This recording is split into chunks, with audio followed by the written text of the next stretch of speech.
পীর সাহেব সুপারিশ করবে কখন? যদি পীর সাহেব জান্নাতি হয় তারপরে। যদি পীর সাহেব যদি জাহান্নামে যায় তাহলে কি হবে না? ওর নিজেরই তো খবর নেই, ও নিজেই আরেকজনের কি পড়বে? সুপারিশের মুখাপেক্ষী হবে। পীর সাহেব জাহান্নামী, মুরিদ যদি জান্নাতে চলে যায় তখন দেখা যাবে মুরিদের সুপারিশ করে পীর সাহেবের জান্নাতে নিয়ে যেতে হবে। কারণ তখন মুরিদের দাম আল্লাহ তাআলার কাছে কি হয়ে যাবে? বেশি হয়ে যাবে। আল্লাহ তাআলার কাছে ওই পীর আর মুরিদের কোনো কি নেই, ভেদাভেদ বা এর কোনো কি নাই, সার্টিফিকেট নেই। আল্লাহ তাআলার কাছে সার্টিফিকেট হলো জান্নাতীকে জাহান্নামীকে। এখন পীর সাহেব ছিল কিন্তু কোনো আমলের কারণে ধরা খেয়ে গেছে, সে কোথায় যাবে? জাহান্নামে যাবে। আর মুরিদ ভালো ছিল, তার আমল ভালো ছিল, তো মুরিদ কোথায় যাবে? জান্নাতে চলে যাবে। তো বিষয়টা এরকম, মুরিদ পীর সাহেবকে ব্যবহার করে সে জান্নাতে চলে যাবে, কিন্তু দুর্ভাগ্যের বিষয় পীর সাহেব হওয়ার পরেও সে জাহান্নামে যাবে। মুসলমান ভাইয়েরা আমার, সরকারে তো আলম নবীর চাচা আবু তালেব আল্লাহর রাসূলকে ডাকলেন। রাসূলকে ডেকে ডেকে বলে, ইয়া হে বাতিজা, তুমি শোনো, তুমি যে নতুন ধর্মের প্রচলন ঘটাচ্ছ এই সমাজের মধ্যে, তুমি কি চাও? তোমার উদ্দেশ্য কি? তুমি যদি সুন্দরী নারী চাও, আমরা তোমাকে সুন্দরী নারী দিব। যদি ক্ষমতা চাও তো ক্ষমতা দিয়ে দিব। যদি তুমি ধন সম্পদ চাও তো তোমাকে ধন সম্পদ দিয়ে দেব। কি চাও? সরকারে তো আলম নবী চাচাকে ডাক দিয়া বলে, ওগো চাচা যান, ও চাচা, আপনারা এই 3টা অপশনের কথা আপনারা আমার কাছে বলেছেন, এই 3টা অপশন আপনারা আমাকে দিতে পারবেন, এই সামর্থ্য আপনাদের আছে। আপনারা আমাকে টাকা পয়সা দিতে পারবেন, সুন্দরী নারী দিতে পারবেন, আপনারা আমার ক্ষমতা দিতে পারবেন। এই 3টা অপশন আপনাদের আছে, এই 3টা অপশন দেওয়ার ক্ষমতা আপনাদের কাছে আছে। ও চাচা যান শোনেন, যেই জিনিস দেওয়ার ক্ষমতা আপনাদের কাছে নাই, ওই যে আসমানের চন্দ্র, ওই যে আসমানের সূর্য, যদি আসমানের সূর্যটা আমার ডান হাতে এনে দেন আর চন্দ্রটাও যদি আমার বাম হাতে এনে দেন, আমি জানি পারবেন না, ধরে নিলাম যদি আপনারা যদি পারেন, ডান হাতে সূর্য বাম হাতে চন্দ্রও যদি আমি নবী মুহাম্মাদের কাছে এনে দেন, তথাপি আমি আল্লাহর দ্বীন প্রচার করার থেকে একটা সেকেন্ডও ক্ষান্ত হব না।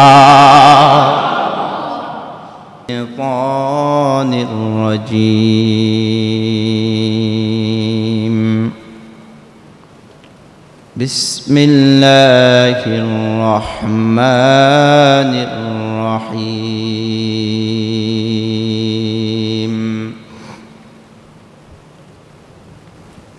ولن ترضى عنك اليهود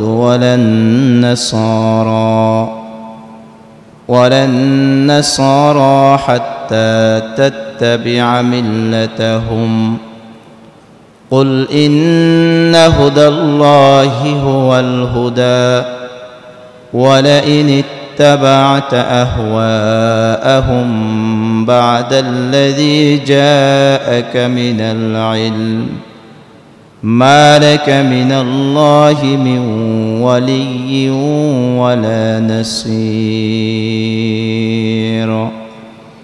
الذين آتيناهم الكتاب يتلونه حق تلاوته أولئك يؤمنون به ومن يكفر به فأولئك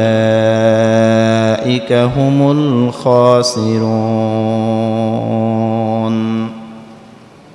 بارك الله لنا ولكم في القرآن العظيم ونفعنا وإياكم بالآيات والذكر الحكيم. صدق الله مولانا العظيم وصدق رسوله النبي الكريم ونحن على ذلك من الشاهدين والشاكرين والحمد لله رب العالمين. آل محمد كما صليت على إبراهيم وعلى آل إبراهيم إنك حميد مجيد اللهم بارك على محمد وعلى آل محمد كما باركت على إبراهيم وعلى آل إبراهيم إنك حميد مجيد سبحانك لا علم لنا إلا ما علمتنا إنك أنت العليم الحكيم رب زدني علما رب زدني علما رب زدني علما رب يسر ولا تعسر وتمم بالخير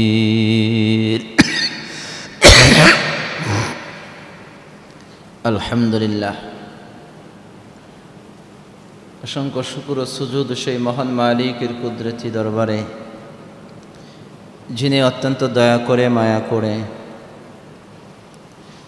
সালাতুল ইশা বা জামাত আদায় করার পর পৃথিবীর সর্বোৎকৃষ্ট জায়গা মসজিদে সর্বোৎকৃষ্ট মজলিস কোরআনে কারীমের তাফসীরের মজলিসে যে মহান মালিক আপনাকে আমাকে বসার সুযোগ করে দিয়েছেন কোরআন ও হাদিসের আলোকে কিছু দ্বীনি কথাবার্তা বলা এবং শোনার তৌফিক দান করেছেন সেজন্য সেই মহান মালিকের কুদরতি দরবারে জবান খুলে কালিমাতুশ শুকরিয়া আদায় করি বলি আলহামদুলিল্লাহ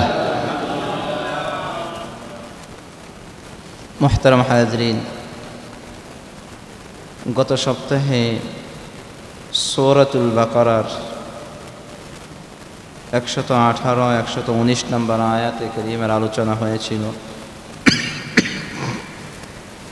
যে আয়াতে কারীমার শেষে আল্লাহ তাআলা তার রাসূলকে সম্বোধন করে বলেছেন ইন্না আরসালনাকা বিল হাক্কি বাশীরান ওয়া নাযীরা হে রাসূল আমি আপনাকে বাশীর সুসংবাদদাতা নাযীর ভীতি প্রদর্শনকারী হিসেবে প্রেরণ করেছি ওয়ালা তুসআলু আন আসহাবিল জাহিম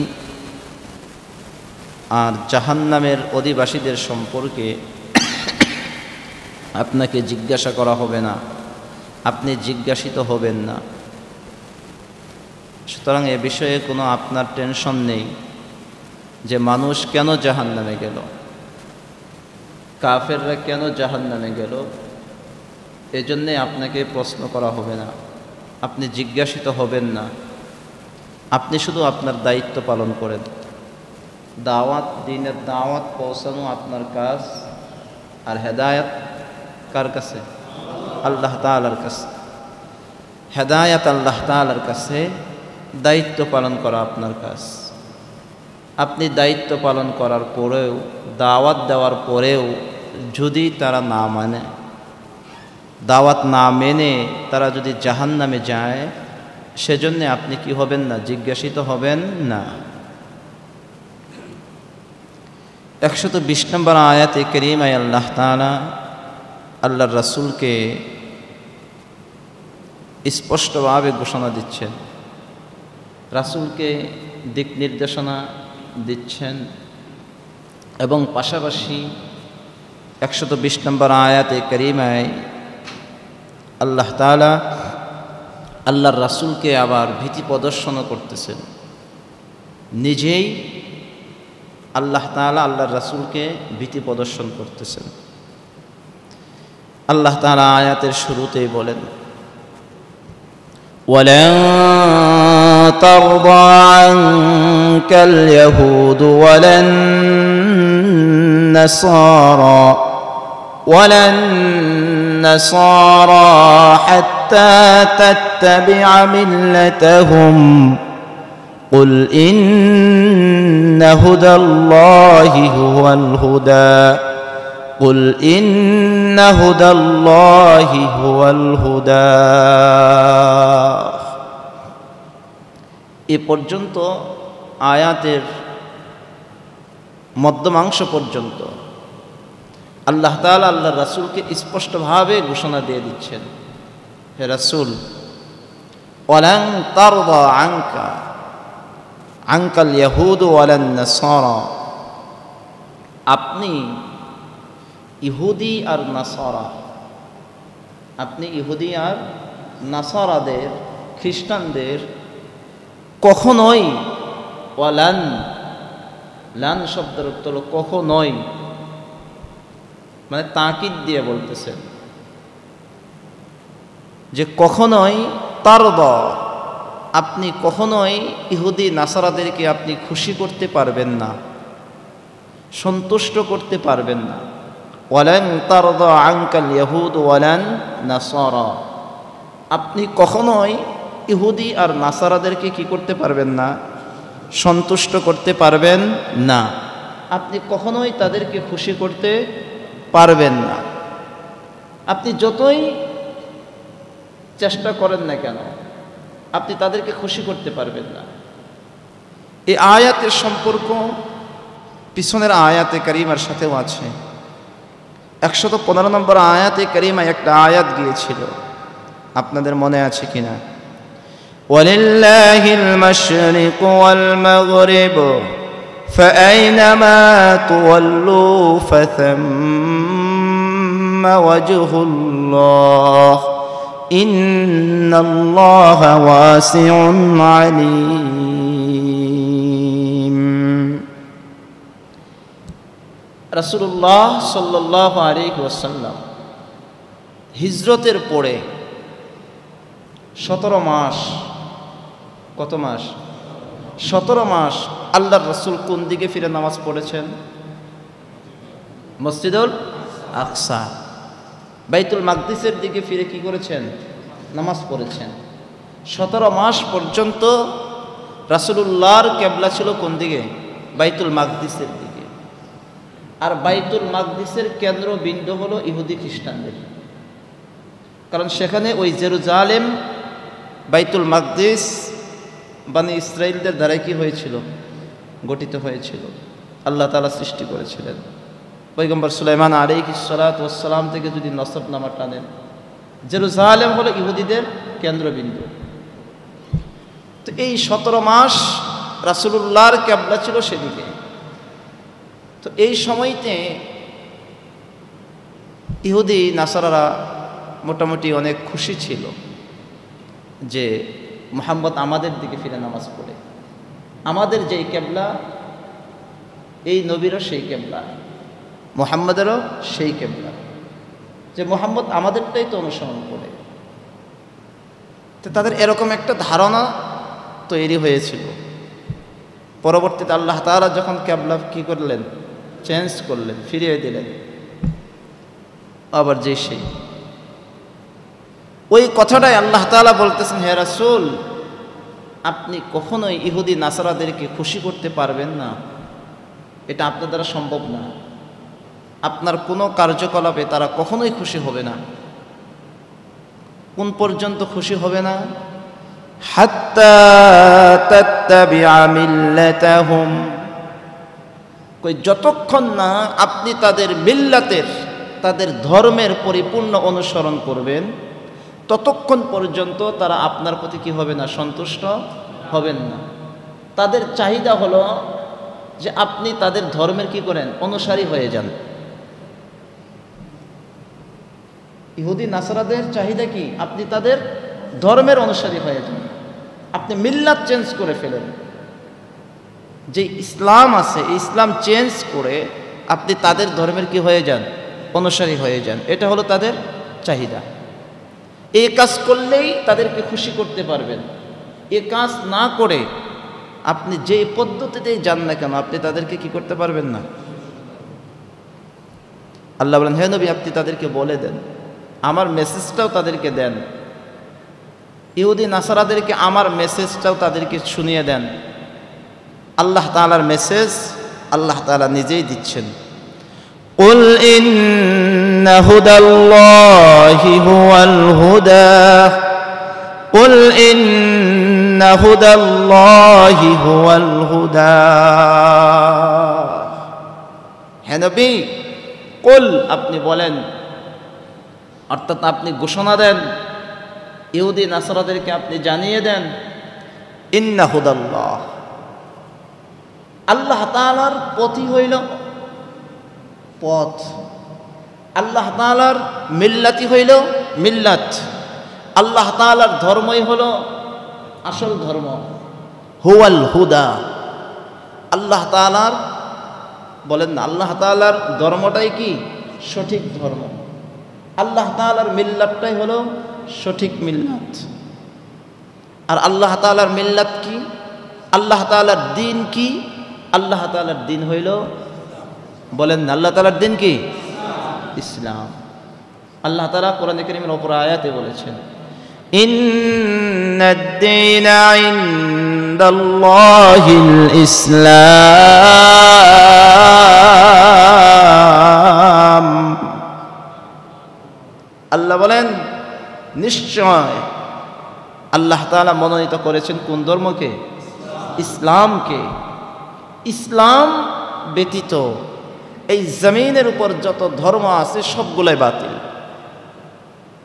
সবগুলাই বাতিল, সবগুলাই গুমরাহ। একমাত্র আল্লাহ তাআলার মনোনীত ধর্মের নাম কি? ইসলাম।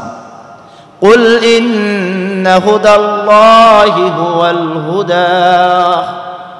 হে নবী, আপনি বলেন, আল্লাহ তাআলার হেদায়েতই হলো আসল হেদায়েত, আল্লাহ তাআলার দ্বীনই হইল আসল দ্বীন।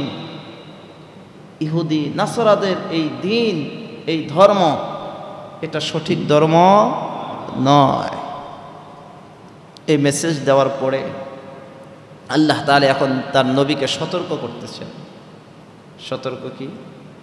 নবী, কারণ অনেক সময় অনেক কিছু পাওয়ার জন্য, বৃহৎ স্বার্থ অর্জন করার জন্য ক্ষুদ্রতম স্বার্থ ত্যাগ করতে হয়, যেটা রাসূলের দ্বারা সম্ভব নয়। বলেন না, যেটা রাসূলের দ্বারা কি নয়? সম্ভব নয়। তারপরেও আল্লাহ তাআলা বলতেছেন, মেনে নিলাম কিছুক্ষণের জন্য, যদি এই কাজটা আপনার দ্বারা হয়ে যায়। নাউযুবিল্লাহ, লিয়াযুবিল্লাহ, যেটা হবে না, যেটা হওয়ার নয়, যেটা সম্ভব নয়, কিন্তু তারপরেও আল্লাহ তাআলা বলতেছেন, যদি এই কাজটা আপনার দ্বারা হয়ে যায়। কি হয়ে যায়? আল্লাহ বলেন, وَلَئِنِ اتَّبَعْتَ أَهْوَاءَهُمْ بَعْدَ الَّذِي جَاءَكَ مِنَ الْعِلْمِ وَلَئِنِ اتَّبَعْتَ। আল্লাহ তাআলা বলতেছেন, যদি আপনি অনুসরণ করেন, যদি আপনি অনুসরণ, আহওয়াআহুম, তাদের খায়েশাতের, অর্থাৎ তাদের ধর্মের অনুসরণ যদি আপনি করেন।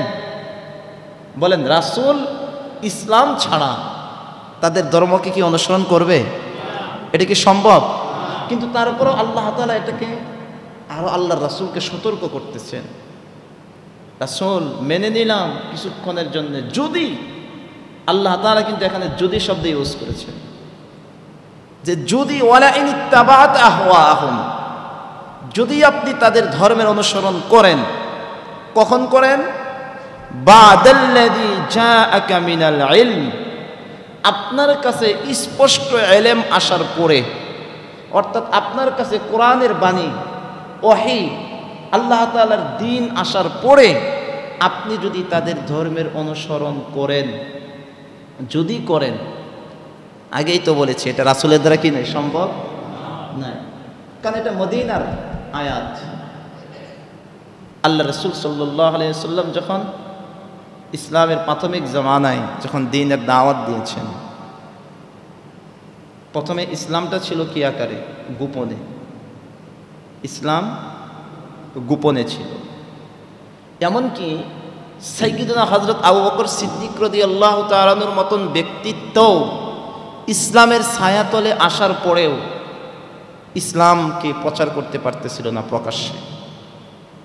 অথচ রাসূলের পরে মক্কাতুল মুকাররমায় ততদিন পর্যন্ত আবু বকরের চাইতেও ক্লিন ইমেজের ব্যক্তিত্ব আর কেউ ছিল না। রাসূলের পরে মক্কাতুল মুকাররমায় তখন আবু বকরের চেয়ে একদম ক্লিন ইমেজের ব্যক্তিত্ব আর কেউ ছিল না। আল্লাহর রাসূলকে যেরকমভাবে মক্কার কাফেররা একদম ধর্ম বর্ণ নির্বিশেষে সবাই ভালোবাসত, এরকমভাবে আবু বকরকেও মানতেন। সিদ্দিকে আকবর রাদিয়াল্লাহু তাআলা আনহুকেও তারা ভালোবাসতেন, মহাব্বত করতেন। এরকম একটা ক্লিন ইমেজের ব্যক্তিত্ব ইসলামের ছায়াতলে আসার পরেও প্রকাশ্যে ইসলাম প্রচারের সাহস হচ্ছিল না। ইসলাম কয়েক বছর যাওয়ার পরে ইসলাম প্রকাশ্যে আসলেন কার ওসিলায়? হযরত উমরে ফারুক রাদিয়াল্লাহু তাআলা আনহু।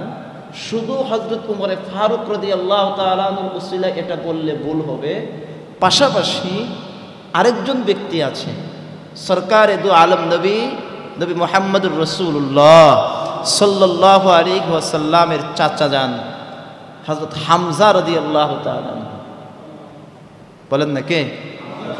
হযরত হামজা রাদিয়াল্লাহু তাআলা আনহু। এই দুই ব্যক্তি যখন ইসলাম ধর্ম গ্রহণ করেছেন, হযরত হামজা রাদিয়াল্লাহু তাআলা আনহু আর হযরত উমরে ফারুক রাদিয়াল্লাহু তাআলা আনহু, তখন ইসলাম প্রকাশ্যে আসছেন। হযরত উমর ঘোষণা দেয়, ইয়া রাসূলুল্লাহ, এই দারুল আরকামে কেন, দারুল আরকামে কেন, এই কুঠুরিতে, এই আবদ্ধ ঘরে কেন থাকব? ইসলাম প্রকাশ্যে প্রচার হবে। দারুল আরকাম এটা কোন দিকে ছিল আমি বলি, সাফা মারওয়া সাই পাহাড়টা যে আল্লাহ রাসূলের বাড়িটাতে ছিল ওই রুটেই সাফা মারওয়ার পিছনেই কিন্তু আবু জেহেল আর সরকারে দু আলম নবী মুহাম্মদুর রাসূলুল্লাহ সাল্লাল্লাহু আলাইহি ওয়াসাল্লামের বাড়ি মোবারক। তো ওখানে আপনারা যেনারা গিয়েছেন খেয়াল করেন কিনা, একটা দরজার ভিতরে লেখা আছে, ওই সাফা মারওয়ার সাইয়ের ওই গেটের দিক দিয়ে ঢুকার সময় দারুল আরকাম। দরজার নাম কি? দারুল আরকাম। এটা হযরত আরকাম রাদিয়াল্লাহু তাআলা এখানে ঘর ছিল, এই যে বাড়ি ছিল ওই রুটে। তো এখানেই একদম এটাকে কি বলে, গোপনে ইসলামের কাজ চলতেছিল। তো হযরত উমর ফারুক ইসলাম ধর্ম গ্রহণ করলেন, প্রকাশ্যে নিয়ে আসলেন। প্রকাশ্যে আসার পরে আস্তে আস্তে করে যখন জনগণ সবাই জেনে ফেলল যে নতুন ধর্ম, এর প্রবর্তক প্রচারককে নবী মুহাম্মদুর রাসূলুল্লাহ সাল্লাল্লাহু আলাইহি ওয়াসাল্লাম, কোনোভাবেই যখন আল্লাহর রাসূলকে ক্ষান্ত করতে পারে না, সবাই মিলে গেছে কার কাছে? আল্লাহ রাসূলের চাচা আবু তালেবের কাছে। বলেন না কার কাছে? আবু তালেবের কাছে। এখানে অভিভাবকের কাছে গেছে, কারণ রাসূলের অভিভাবক তো চাচা, আব্বাজান তো নাই। চাচার কাছে গিয়ে বলে, ভাতিজাকে আটকান, ভাতিজাকে আটকান। আপনার ভাতিজাকে আপনি জিজ্ঞেস করেন যে ভাতিজা কি চায়। তিনটা অপশন, ভাতিজা কি চায়। যদি মক্কার নেতৃত্ব চায়, আমরা নেতৃত্ব তাকে দিয়ে দেব।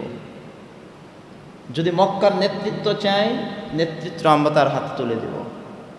2 নাম্বার, যদি ধন সম্পদ টাকা পয়সা চায়, তাহলে মক্কার ভিতরে সবচেয়ে ধনী আমরা তাকে বানিয়ে দেব, সম্পদ তাকে দিয়ে দেব।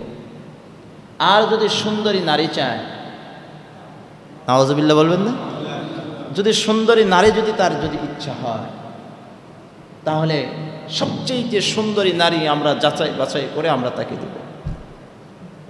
আর মানুষ এই 3টা জিনিসের কাছেই দুর্বল। কি ভাই? ক্ষমতা, টাকা পয়সা, সুন্দর একটা নারী। মানুষ ধ্বংস হইলে এই 3টা জিনিসের দ্বারাই হয়, হয়তো নারীর দ্বারা, হয়তো ধন সম্পদ টাকা পয়সার দ্বারা, হয়তো ক্ষমতার দ্বারা। এই 3টা জিনিসের প্রস্তাব তারা দিলেন। মুসলমান ভাইরা আমার, সরকারে দু আলম নবীর চাচা আবু তালেব আল্লাহর রাসূলকে ডাকলেন। রাসূলকে ডেকে ডেকে বলে, ইয়া হে বাতিজা, তুমি শোনো, তুমি যে নতুন ধর্মের প্রচলন ঘটাচ্ছ এই সমাজের মধ্যে, তুমি কি চাও? তোমার উদ্দেশ্য কি? তুমি যদি সুন্দরী নারী চাও, আমরা তোমাকে সুন্দরী নারী দিব। যদি ক্ষমতা চাও তো ক্ষমতা দিয়ে দিব। যদি তুমি ধন সম্পদ চাও তো তোমাকে ধন সম্পদ দিয়ে দেব, কি চাও? সরকারে তো আলম নবী চাচাকে ডাক দিয়ে বলে, ওগো চাচা যান, ও চাচা, আপনারা এই 3টা অপশনের কথা আপনারা আমার কাছে বলেছেন, এই 3টা অপশন আপনারা আমাকে দিতে পারবেন, এই সামর্থ্য আপনাদের আছে? আপনারা আমাকে টাকা পয়সা দিতে পারবেন, সুন্দরী নারী দিতে পারবেন, আপনারা আমারা ক্ষমতা দিতে পারবেন, এই 3টা অপশন আপনাদের আছে, এই 3টা অপশন দেওয়ার ক্ষমতা আপনাদের কাছে আছে। ও চাচা যান শোনেন, যেই জিনিস দেওয়ার ক্ষমতা আপনাদের কাছে নাই, ওই যে আসমানের চন্দ্র, ওই যে আসমানের সূর্য, যদি আসমানের সূর্যটা আমার ডান হাতে এনে দেন আর চন্দ্রটাও যদি আমার বাম হাতে এনে দেন, আমি জানি পারবেন না, ধরে নিলাম যদি আপনারা যদি পারেন, ডান হাতে সূর্য বাম হাতে চন্দ্রও যদি আমি নবী মুহাম্মাদের কাছে এনে দেন, তথাপি আমি আল্লাহর দ্বীন প্রচার করার থেকে একটা সেকেন্ডও ক্ষান্ত হব না। এগুলো চান, এগুলো তো দেওয়ার ক্ষমতা আপনাদের কাছে আছে, আমিও মেনে নিলাম যা আপনাদের কাছে নাই, এগুলোও যদি আমাকে দিয়ে দেন, তথাপি আমি আল্লাহ তাআলার দ্বীন প্রচার করার থেকে কি হব না, ক্ষান্ত হব না। তো যেই রাসূলের হিম্মত এত, ঈমান এত, আল্লাহ তাআলা রাসূলকে পর্যন্ত সতর্কবাণী করতেছেন, হে রাসূল, ওয়ালা ইন ইত্তাবাত আহওয়াআহুম বা'দাল্লাযী জাআকা মিনাল ইলম, আপনার কাছে স্পষ্ট ইলম, কোরআনের ওহী আসার পরেও আপনি যদি তাদের ধর্মের অনুসরণ করেন, যদি করেন, তাহলে কি হবে? আল্লাহ বলেন কি হবে, ফলাফল কি দাঁড়াবে? আল্লাহ ফলাফলও ঘোষণা দিচ্ছেন, মা লাকা মিনাল্লাহি মিন ওয়ালিয়্যিন ওয়ালা নাসীর।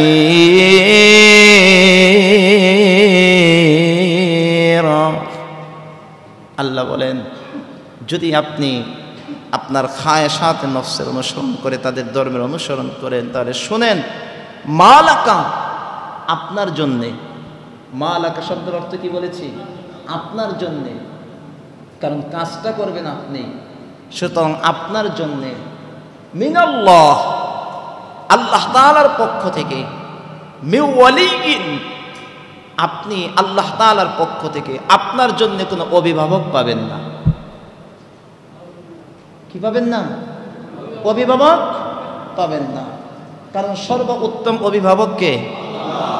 বলেন না, সবচেয়ে অভিভাবক কে? আল্লাহ।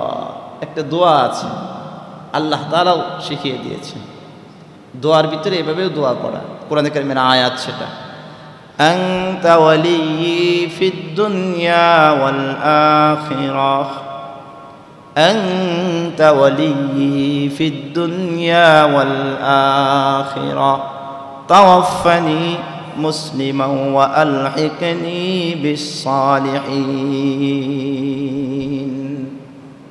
সম্ভবত এই দোয়াটা সাইয়্যিদুনা হযরত ইউসুফ আলাইহিস সালাতু ওয়াস সালামের দোয়া। যদি সাইয়্যিদুনা ইউসুফ আলাইহিস সালাতু ওয়াস সালামের দোয়া যদি না হয়, তাহলে নিশ্চিত ওনার বাবা হযরত ইয়াকুব আলাইহিস সালাতু ওয়াস সালামের দোয়া। আর এটা সম্ভবত সূরা ইউসুফের ভিতরে আয়াতটা আসছে, আমার ক্লিয়ার নাই। এই আয়াতটুকুর অর্থ কি? আনতা ওয়ালিয়্যি ফিদ দুনিয়া ওয়াল আখিরাহ, হে আল্লাহ, তুমি আমার দুনিয়া আখিরাতে অভিভাবক, দুনিয়া আখিরাতে তুমি আমার কি? অভিভাবক। আনতা ওয়ালিয়্যি ফিদ দুনিয়া ওয়াল আখিরাহ তাওয়াফানি মুসলিমা, আল্লাহ তুমি আমাকে মৃত্যু দিও মুসলমান হিসেবে। সুবহানাল্লাহ বলবেন না? তুমি আমাকে মৃত্যু দিও কি হিসেবে? মুসলিম হিসেবে, আমার মরণটা মুসলমান হিসেবেই দিও। ওয়া আলহিকনি বিস-সালিহিন, আর আল্লাহ তুমি আমাকে নেককারদের অন্তর্ভুক্ত করে নিও। কি সুন্দর দোয়া, ওয়া আলহিকনি বিস-সালিহিন, তুমি আমাকে নেককারদের কাতারে কি করে নিও? অন্তর্ভুক্ত করে নিও। নেককারদের একটা জামাত আল্লাহ তাআলার কাছে আছে, নেককারদের একটা লিস্টি আল্লাহ তাআলার কাছে আছে। হাসবুনাল্লাহু ওয়া নি'মাল ওয়াকিল ওয়া নি'মাল মাওলা ওয়া নি'মান নাসির। সবচেয়ে সর্বোত্তম অভিভাবক কে? আল্লাহ। আল্লাহ আর আল্লাহ তাআলাই তার রাসূলকে সতর্কবাণী করতেছেন কি, মা লাকা মিনাল্লাহি মিন ওয়ালিয়্যিন ওয়ালা নাসীর।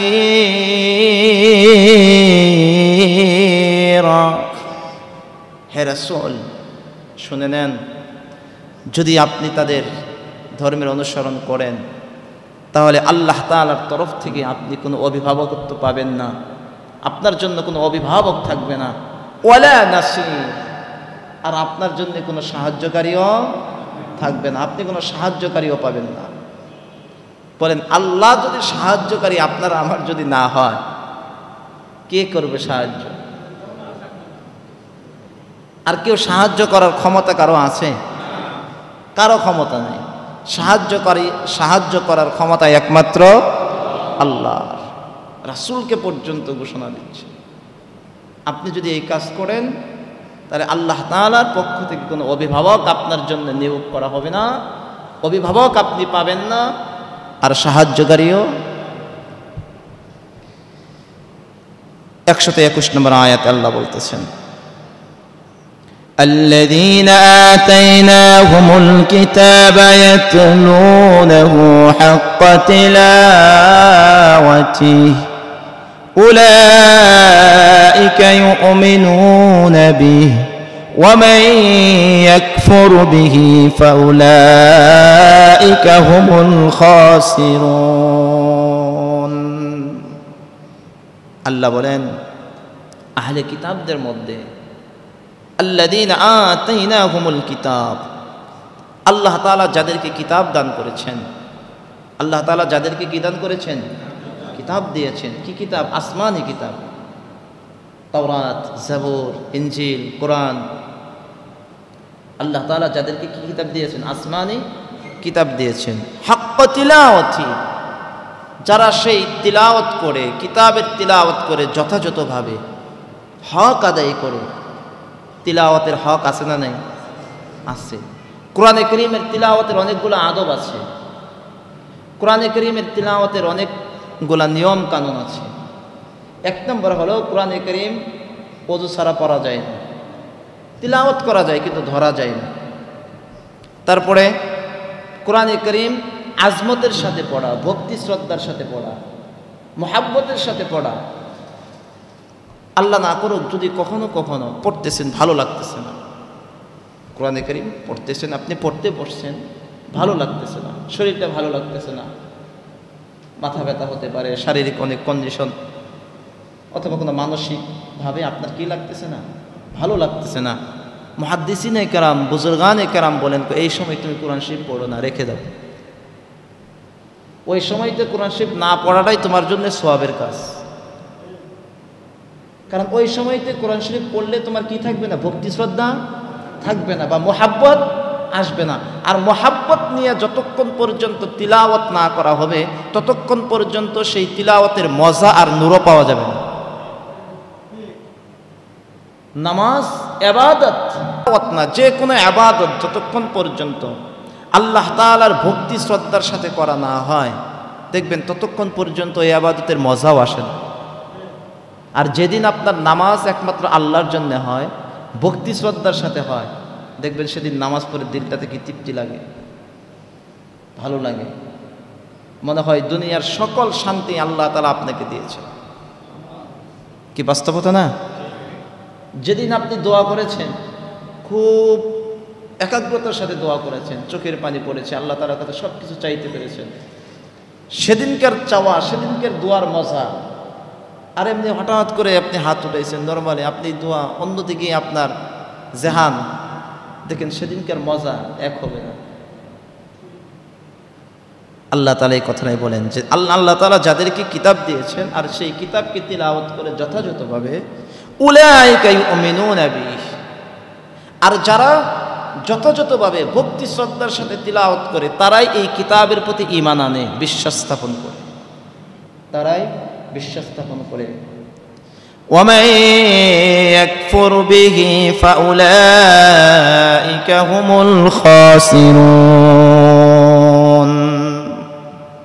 ومن يكفر به আর যারা আল্লাহ তাআলার কিতাবকে অস্বীকার করে, যারা মানে না আল্লাহ তাআলার কিতাবকে, যারা অস্বীকার করে, আল্লাহ বলেন ফাউলাইকা হুমুল খাসিরুন, এরাই হলো ক্ষতিগ্রস্তদের অন্তর্ভুক্ত, তারাই ক্ষতিগ্রস্ত।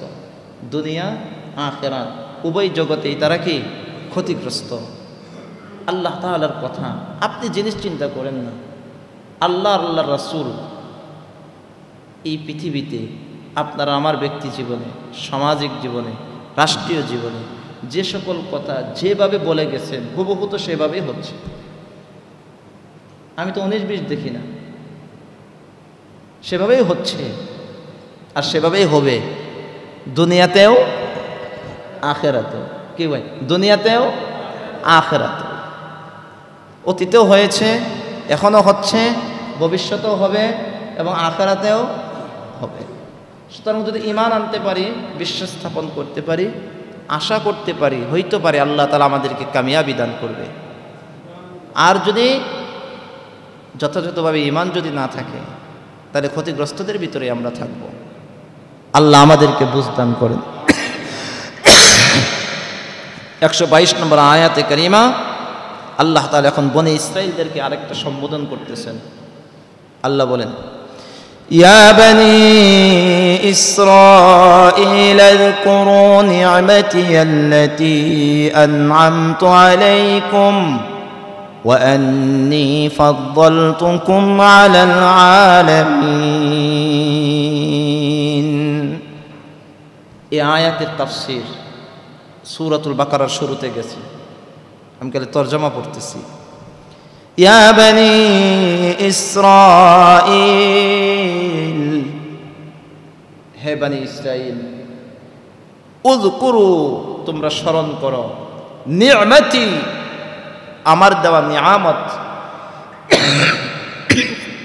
আমার নিয়ামতকে তোমরা স্মরণ করো, আল্লাতী আন'আমতু আলাইকুম, যে নিয়ামত আমি আল্লাহ তোমাদেরকে দিয়েছি, যে নিয়ামত আমি আল্লাহ তোমাদেরকে দিয়েছি। বনি ইসরাইলদেরকে আল্লাহ তাআলা যতগুলো নিয়ামত দিয়েছেন, পয়গম্বর মুসা আলাইহিস সালাতু ওয়াস সালামের নিয়ামত, মান্না সালওয়ার নিয়ামত, তারপরে ওই যে গাবি, মানুষ মারার পরে গাবির দ্বারা যে হত্যাকারী বের করে দিলেন, পদে পদে যে নবী রাসূল, পিছনে যতগুলো নিয়ামতের কথা গেছেন ধারাবাহিকভাবে, যত নিয়ামত আল্লাহ তাআলা বনি ইসরাইলদেরকে দিয়েছেন, আল্লাহ বলেন বনি ইসরাইল তোমরা তোমাদের দেওয়া নিয়ামতকে কি করো? স্মরণ করো, ভুলে যেও না আমি তোমাদের জন্য কি কি করেছি, এটা ভুলে যেও না। আর কি করেছি? ওয়া আন্নী ফাদ্দালতুকুম আলাল আলামিন, আর আমি তোমাদেরকে শ্রেষ্ঠত্ব দান করেছি আলাল আলামিন, বিশ্ববাসীর উপরে। তোমাদেরকে শ্রেষ্ঠত্ব দান করেছি কার উপরে? বিশ্ববাসীর উপরে। এই আয়াতের দ্বারা উদ্দেশ্য হলো, পেছ লাগায়েন না, এই আয়াতের দ্বারা উদ্দেশ্য হলো ওই জমানায় বনি ইসরাইলদের জমানায়, তৎকালীন জমানায় যারা পৃথিবীতে ছিল সবচাইতে ওই সময়তে শ্রেষ্ঠত্ব আল্লাহ তাআলা বনি ইসরাইলকে দিয়েছিলেন। এটা ওই সময়ের কথা বলছে। আর এখন সর্বশ্রেষ্ঠ জাতি হলো আমরা। বনি ইসরাইলদের উপরও আল্লাহ তাআলা উম্মতে মুহাম্মদীকে কি দিয়েছেন? শ্রেষ্ঠত্ব দিয়েছেন। আর এখানে যে আল্লাহ তাআলা শ্রেষ্ঠত্ব দানের কথা বলেছেন সেটা তাদের জমানার সময়ের কথা।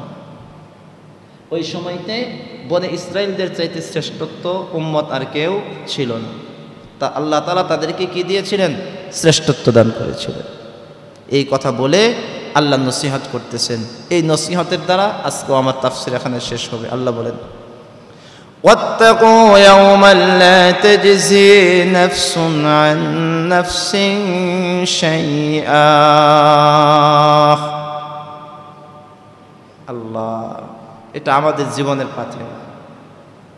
আল্লাহ বলেন, ওয়াত্তাকু ইয়াওমা, তোমরা সেই দিনকে ভয় করো, তোমরা সেদিনকে ভয় করো, লা তাজজি নাফসুন আন নাফসিন শাইআ, যেদিন কেউ কারো কি করতে পারবে না,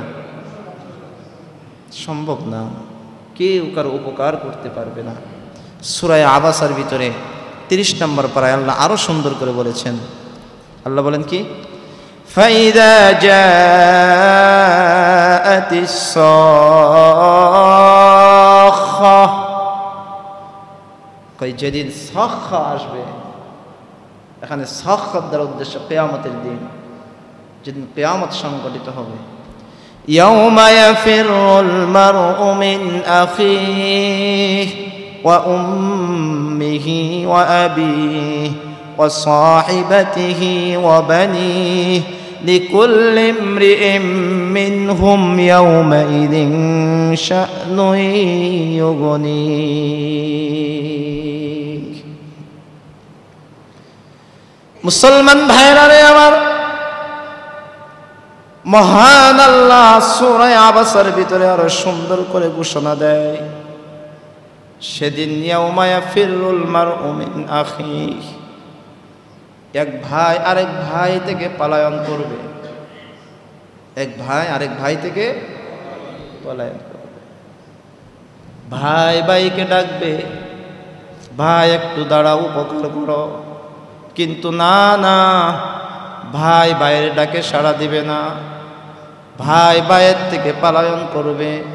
ওয়া উম্মিহি ওয়া আবি, সন্তান তার মা থেকে পলায়ন করবে, মা তার সন্তান থেকে পলায়ন করবে। সন্তান জনম দরদি মাকে ডেকে বলবে, মা গো, এত কষ্ট করেছ আমার জন্যে, 10 মাস 10 দিন গর্ভে ধারণ করেছ, নিজে খেয়ে না খেয়ে আমার মুখে অন্ন তুলে দিয়েছ, আজকের এই বিপদের দিনে তুমি আমাকে সাহায্য করো। আল্লাহ বলেন, কই না না, ওয়া উম্মিহি ওয়া আবি, সন্তানের থেকে মা পলায়ন করবে, মা বলবে, আজকে আমি নিজেই তো অপরাধী, আজকে আমি নিজেই তো জানি না আমার কি হবে, দুনিয়াতে তো আমার কোনো বিয়ে শাদী হয় নাই, সন্তান আবার কোথার থেকে, সরাসরি মা সন্তানকে অস্বীকার করবে। ওয়া আবি, বাবা সন্তানকে অস্বীকার করবে। ওয়া সাহিবাতিহি ওয়া বানি, পরস্পর বন্ধু বান্ধব এক সাথী আরেকজন সাথীকে অস্বীকার করবে, কেউ কারো উপকারে আসবে না, কেউ কারো উপকারে আসবে না। আজকে দুস্থ, আজকে এই সেই, হ্যাঁ, আজকে এই সাথী, আজকে আত্মীয় স্বজন, এই সেই।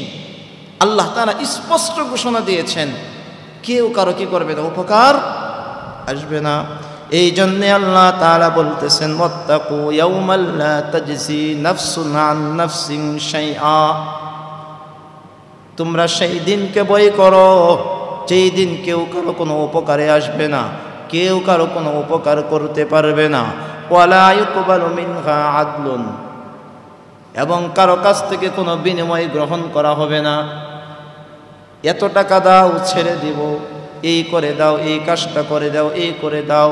আল্লাহ বলেন, ওয়ালা ইউকবালু মিনহা আদলুন, সেদিন কই কেউ কারো কাছ থেকে কোনো বিনিময় গ্রহণ করা হবে না। ওয়ালা তানফাউহা শাফাআ, কোনো সুপারিশ উপকারে আসবে না, কোনো সুপারিশ কাজে আসবে না। এটা কোন চায়ের আয়াত? আল্লাহর রাসূলকে সুপারিশ করার অনুমতি দেওয়ার আগ পর্যন্তের অবস্থা এটা। আল্লাহ তাআলা যখন আল্লাহর রাসূলকে সুপারিশ করার অনুমতি দিবে, তখন তার সুপারিশ উপকারে আসবে, এর আগ পর্যন্ত কেউ কারো চিনবে না। আম্মা জানা আয়েশা আল্লাহর নবীকে প্রশ্ন করলেন, ওগো নবীজি, হাসরের ময়দানের একটু বিবরণ আপনি আমাদের কাছে তুলে দেন না। আল্লাহর রাসূল আম্মা জানা আয়েশাকে বলে, আয়েশা, হাসরের ময়দানটা এমন হবে কেউ কারো চিনবে না। হাসরের ময়দানটা এমন হবে, মানুষগুলা যার যার কবর থেকে উঠবে, বিবস্ত্র অবস্থায় উঠবে, কারো পরনে কোনো কাপড় থাকবে না। আম্মা জানা আয়েশা আল্লাহর নবীকে বলে, ওগো নবীজি, আমরা তো উম্মাহাতুল মুমিনিন, আমরা তো উম্মতদের মা জননী। আমাদের পরনেও কি কোনো কাপড় থাকবে না? আমাদের তো লজ্জা বলতে কোনো কিছু আছে? আল্লাহর রাসূল আয়েশাকে ডেকে ডেকে বলে, আয়েশা রে, হাসরের ময়দানটা এত কঠিন হবে, কার পরনে কাপড় আছে কার পরনে কাপড় নাই এটা দেখার কোনো সময় থাকবে না। সবাই তো ইয়া নাফসি করতে থাকবে, প্রত্যেকটা উম্মত ইয়া নাফসি করতে থাকবে। শুধুই কি উম্মতরা কয় না, না, নবী রাসূলুল্লাহ পর্যন্ত ইয়া নাফসি করতে থাকবে। উম্মতরা যখন আব্বাজান আদমের কাছে যাবে, আব্বাজান আদম বলবে, না না, আজকে আমি নিজেই তো অপরাধী, ইয়া নাফসি কই কেন? কারণ আল্লাহ তাআলা আমাদেরকে ওই গাছের ফল খেতে নিষেধ করেছিল, খেয়ে ফেলেছিলাম। আল্লাহ যদি আজকে প্রশ্ন করে, আদম জবাব দাও, কেন তুমি আমার হুকুম অমান্য করেছিলে? জবাব দিতে পারবো না। পয়গম্বর মূসার কাছে যাবে, পয়গম্বর মূসা পর্যন্ত বলবে, যে পয়গম্বর কালিমুল্লাহ, আল্লাহ তাআলার সাথে সরাসরি কথা বলেন, এত ক্ষমতাধর নবী, সেই নবী সাইয়্যিদুনা মূসা পর্যন্ত বলবে, কই না না, ইয়া নাফসি, আজকে আমি নিজেই তো অপরাধী। কই কেন অপরাধী? পয়গম্বর মূসা বলবে, আমি একটা কিবতীকে একটা থাপ্পড় দিয়ে মেরে ফেলেছিলাম। ফেরাউনের একটা দলের একটা থাপ্পড় দিয়েছিল, ইতিহাস অনেক লম্বা, লোকটা হত্যা করেছিল, যদিও সেটা কোনো দূষণীয় কোনো ব্যাপার ছিল না, কিন্তু তার মনের ভিতরে একটা অপরাধ জাগবে। আল্লাহ যদি আজকে জিজ্ঞেস করে, কেন তুমি মেরেছিলে? জবাব দাও। আমি কোনো জবাব দিতে পারবো না। এমন করে পয়গম্বর ঈসার কাছে যখন যাবে, পয়গম্বর ঈসা পর্যন্ত বলবে, না না, আজকে আমি নিজেই তো অপরাধী। কই কেন? পয়গম্বর ঈসা বলবে, আমি দুনিয়ার থেকে চলে আসার পরে আমার অনুসারীরা আমার সম্পর্কে অপবাদ দিয়েছে। তারা বলেছে আমি নাকি আল্লাহ তাআলার বেটা, ঈসা ইবনুল্লাহ, নাউযুবিল্লাহ। আজকে যদি আমার রব যদি আমাকে জিজ্ঞেস করে, তোমার উম্মত কেন এই কথা বলেছিল? জবাব দাও। ইয়া নাফসি। আল্লাহ তাআলা সেই কথাটাই এখানে বলেছেন, ওয়ালা তানফাউহা শাফাআহ। কিয়ামতের কঠিন ময়দানটা এত ভয়াবহ হবে, যেদিন কারো সুপারিশ কোনো গ্রহণ করা হবে না, কারো সুপারিশ কোনো এলাও হবে না। ওয়ালা হুম ইউনসারুন, যেদিন কেউ কারো কোনো একটু বিন্দু পরিমাণ সাহায্যও করতে পারবে না।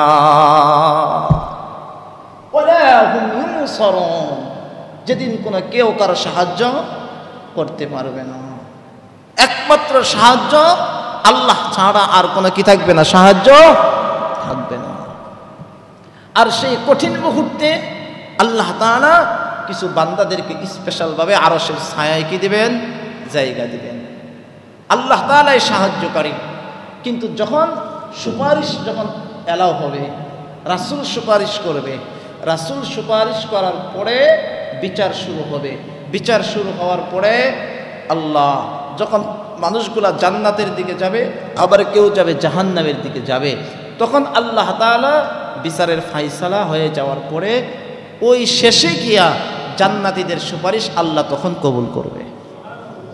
কিন্তু এর আগে না। হাদিসের ভিতরে আসছে আলেম সুপারিশ করবে। এটা কখন? আলেম যদি জান্নাতি হয় তারপরে তার সুপারিশ কি করা হবে? কবুল করা হবে। পীর সাহেব সুপারিশ করবে কখন? যদি পীর সাহেব জান্নাতি হয় তারপরে। যদি পীর সাহেব যদি জাহান্নামে যায় তাহলে কি হবে না? ওর নিজেরই তো খবর নেই, ও নিজেই আরেকজনের কি পড়বে? সুপারিশের মুখাপেক্ষী হবে। পীর সাহেব জাহান্নামী, মুরিদ যদি জান্নাতে চলে যায় তখন দেখা যাবে মুরিদের সুপারিশ করে পীর সাহেবের জান্নাতে নিয়ে যেতে হবে। কারণ তখন মুরিদের দাম আল্লাহ তাআলার কাছে কি হয়ে যাবে? বেশি হয়ে যাবে। আল্লাহ তাআলার কাছে ওই পীর আর মুরিদের কোনো কি নেই, ভেদাভেদ বা এর কোনো কি নাই, সার্টিফিকেট নেই। আল্লাহ তাআলার কাছে সার্টিফিকেট হলো জান্নাতীকে জাহান্নামীকে। এখন পীর সাহেব ছিল কিন্তু কোনো আমলের কারণে ধরা খেয়ে গেছে, সে কোথায় যাবে? জাহান্নামে যাবে। আর মুরিদ ভালো ছিল, তার আমল ভালো ছিল, তো মুরিদ কোথায় যাবে? জান্নাতে চলে যাবে। তো বিষয়টা এরকম, মুরিদ পীর সাহেবকে ব্যবহার করে সে জান্নাতে চলে যাবে, কিন্তু দুর্ভাগ্যের বিষয় পীর সাহেব হওয়ার পরেও সে জাহান্নামে যাবে। সুতরাং গ্যারান্টি কেউ কাউকে দিতে পারে না, গ্যারান্টি কেউ কাউকে দিতে পারে না। দুনিয়াতেও তো দেখা যায় কেউ যদি কারো সম্পর্কে জান্নাতের সার্টিফিকেট দেয় তার উপরেও আযাব গজব আসে। কি বুঝেন নাই? জান্নাতের সার্টিফিকেট যদি আমি আপনার সম্পর্কে দেই তাহলে আমার উপরে কি আসে? আযাব গজব আসে। তো জান্নাতের সার্টিফিকেট দেওয়ার ক্ষমতা একমাত্র কার? আল্লাহ। আল্লাহ তাআলা জান্নাতের সার্টিফিকেট দিয়েছেন কাদেরকে? সরাসরি সাহাবায়ে কেরামদেরকে দিয়েছেন। রাদিয়াল্লাহু আনহুম ওয়া রাদু আন। রাসূল যাদেরকে জান্নাতের সার্টিফিকেট দিয়েছেন তারা জান্নাতি। আল্লাহ যাদেরকে জান্নাতের সার্টিফিকেট দিয়েছেন তারা জান্নাতি। তো আপনি আর আমি জান্নাতের সার্টিফিকেট দেওয়ার এই ক্ষমতা আপনাকে আমাকে কে দিল? রাসূল এরকমভাবে মজলিসের ভিতরে বসে আছে, তো এমনি একটা সাহাবী ঢুকতেছেন। তো সাহাবী ঢুকার পরে আল্লাহ রাসূল দূরের থেকে দেখতেছেন, সাহাবীরা তো রাসূলের চেহারা মোবারকের দিকে তাকায় আছে। তো রাসূল বলতেছেন যে এখন যেই একজন লোক আসবে, এখন একজন সাহাবী আসবে, এই সাহাবীটা জান্নাতি। সুবহানাল্লাহ বলুন।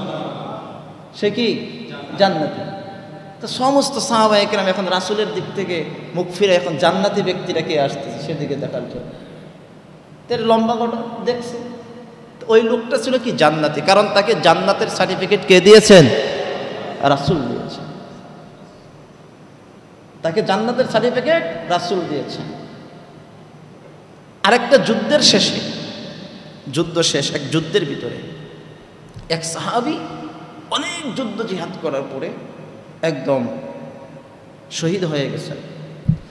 যুদ্ধ শেষ হওয়ার পরে পরস্পরে আলোচনা করতেছে, কই দেখছো তার ভাগ্যটা কত ভালো, কই কেন আছে এত সুন্দর করে যুদ্ধ জিহাদ করার পরে শহীদ হয়ে গেছে। আর আল্লাহর রাস্তায় শহীদ হলে সে কোথায় যাবে? বলেন না, কোথায় যাবে? জান্নাতে যাবে। তো আলোচনা করতেছেন সাহাবায়ে কেরাম, পরস্পর আলোচনা করতেছেন। তো রাসূলের কাছে এই আওয়াজটা আসছে যে সাহাবীরা তাকে জান্নাতের কি দিচ্ছে? সার্টিফিকেট দিচ্ছে। তো রাসূলের কানে আসছে। তো সরকারি দু আলম নবী মুহাম্মদুর রাসূলুল্লাহ সাল্লাল্লাহু আলাইহি ওয়াসাল্লাম বলতেছেন, তোমরা ওকে জান্নাতি বলতেছো, ও তো জাহান্নামী।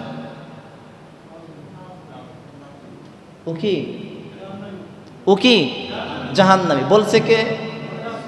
নবী মুহাম্মদুর রাসূলুল্লাহ সাল্লাল্লাহু আলাইহি ওয়াসাল্লাম। সুতরাং রাসূল যেটা বলছে এটা কি হতে পারে না, মিথ্যা হতে। এখন সাহাবায়ে কেরামরা আশ্চর্য হয়ে গেছে, রাসূল এই কথা কেন বলল? আমরা জানি লোকটা এত ভালো, কিন্তু রাসূল বলতেছেন জাহান্নামী। রাসূলের কথা তো 100% সত্য, এর ভিতরে কি নেই, কোনো সন্দেহ নেই। এখন এর ভিতরের রহস্যটা কি, এটা বের করার জন্য সাহাবায়ে কেরাম এটাকে একটু গভীরে ঢুকতেছে। তদন্ত, আপনাদের কিছু হলেই তো তদন্ত কমিটি গঠন করা হয় না?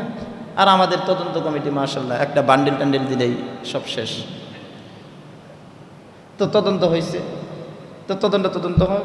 এখন সাহাবায়ে কেরামরা একজন বলতেছে, কই আচ্ছা, তো এখন তার সাথে যে সাহাবীরা যুদ্ধ করছে তারা এখন বিবরণ দিতেছে কি আসল কাহিনীটা কি। কাহিনীটা হলো যে এই সাহাবী যুদ্ধ করতেছে, যুদ্ধ করতে এক অবস্থায় তার একটা হাত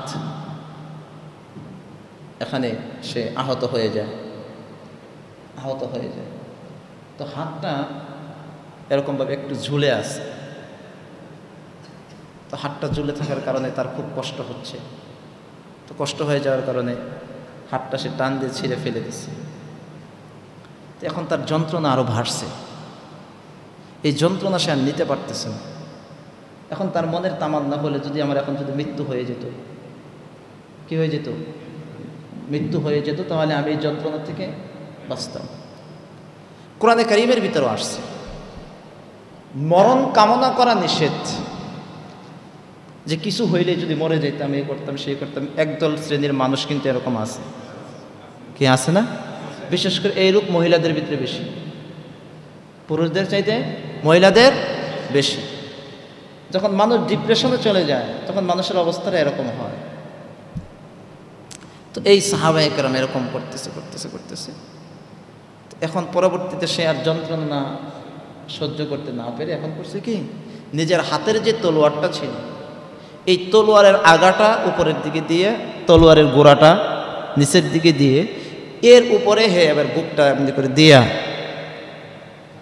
আত্মহত্যা করছে। কি করছে? আত্মহত্যা করছে। আর আত্মহত্যাকারীর পরিণাম কোথায়? জাহান্নাম। আত্মহত্যাকারীর পরিণাম জাহান্নাম। তো সাহাবায়ে কেরাম তো এটা খেয়াল করে নাই, কিন্তু রাসূল তো এটা জানে। রাসূল বলে দিয়েছেন, তোমরা বলতেছো জান্নাতি, আমি বললাম সেই কোথায়।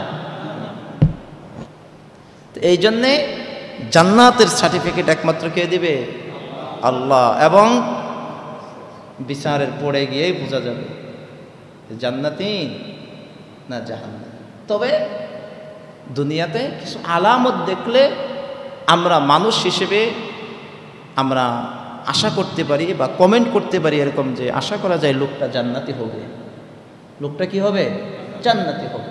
যদি মৃত্যুটা যদি ঈমানের সাথে হয়, মরণটা যদি ঈমানের সাথে হয়, লা ইলাহা ইল্লাল্লাহ মুহাম্মাদুর রাসূলুল্লাহ, মরণটা যদি হয় সিজদার হালতে, মরণটা যদি ইসলামের হালতে হয়, যেখানেই থাকি আমরা, যদি ঈমানের হালতে হয়, তাহলে আশা করা যায় আল্লাহ তাআলা কোথায় দেবে? জান্নাতে দেবে। কারণ শেষ পরিণামের উপরে কি হবে? ফায়সালা হবে। একটা লোক সারা জিন্দেগি ইবাদত করেছে কিন্তু মরণের সময় ঈমান জুটে নাই, ও জাহান্নামে যাবে। আরেকটা লোক আমল কম করেছে কিন্তু মরণের সময় ঈমান নসিব হয়েছে, সে জান্নাতে যাবে। সে কোথায় যাবে? এই জন্যে যুগ বিয়োগ অনেক কঠিন। এই জন্যে যতবার দোয়া করবেন আল্লাহ তাআলার কাছে বলবেন যে আল্লাহ ঈমানের সাথে মৃত্যু দিও, ঈমানের সাথে মৃত্যু দিও। ঈমানের সাথে মৃত্যু এটা বড় চান কপালের বিষয়, এটা মুমিনের জন্য সবচেয়ে বড় নিয়ামত। আল্লাহ আমাদেরকে ঈমানের হালতে মৃত্যু দান করেন। তো আল্লাহ তাআলা এই কথাটাই বলেছেন হাশরের ময়দানের, ওয়ালা হুম ইউনসারুন, হাশরের ময়দানে কেউ কারো কি থাকবে না? সাহায্যকারী থাকবে না। আল্লাহ তাআলা আমাদের সকলের জিন্দেগি, আল্লাহ তাআলা আমাদের সকলের দুনিয়া আখিরাত সুন্দরময় কল্যাণময় করে দেন, বলি আমিন। আগামী সপ্তাহ থেকে বড় কঠিন কিছু বিষয় আসতেছে। হযরত ইব্রাহিম আলাইহিস সালাতু ওয়াস সালাম আমাদের জাতির পিতার এখান থেকে বাইতুল্লাহ সংক্রান্ত অনেক গুরুত্বপূর্ণ কিছু আলোচনা ইনশাআল্লাহ ধারাবাহিকভাবে মোটামুটি কয়েক পৃষ্ঠা পর্যন্ত চলবে, 1-1.5 পৃষ্ঠা হবে বাইতুল্লাহ নির্মাণ এবং হযরত সাইয়্যিদনা ইব্রাহিম আলাইহিস সালাতু ওয়াস সালামকে পরীক্ষা। সাইয়্যিদনা হযরত ইব্রাহিম আলাইহিস সালাতু ওয়াস সালাম এই খলিলুল্লাহ উপাধি কীভাবে পাইলেন, গুরুত্বপূর্ণ আলোচনা ইনশাআল্লাহ সামনের সপ্তাহ থেকে কয়েকটা ধারাবাহিক আলোচনা হবে ইনশাআল্লাহ। আমরা সকলেই কোরআনে কারীমের তাফসিরে উপস্থিত থাকার চেষ্টা করব। আল্লাহ আমাদেরকে তৌফিক দান করেন, আমিন। সকলে ইস্তেগফার করে দুরূদ